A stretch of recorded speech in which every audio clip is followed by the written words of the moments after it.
உடனே உங்க எல்லாரையும் பார்க்கணும்னு தோணுச்சு. உங்க எல்லாரையும் கூட பேசி ஆகணும்னு தோணுச்சு.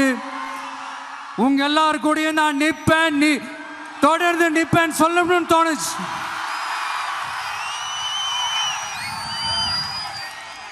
ஒவ்வொரு வீட்டுக்கும் ரொம்ப முக்கியமானவங்க அந்த வீட்டில் இருக்கிற பெரியவங்க தான். அதே மாதிரி தான் நம்ம நாட்டுக்கு ரொம்ப முக்கியமானவங்க உங்களை மாதிரி விவசாயிங்க தான். அதனால உங்களை மாதிரி விவசாயிகளோட காலடி மண்ணை தொட்டு கும்பிட்டு தான் என்னோட பயணத்தை தொடங்கணும்னு ஒரு முடிவோட தான் இருந்தேன். அதுக்கு சரியான இடம் இதுதான் எனக்கு தோணுச்சு.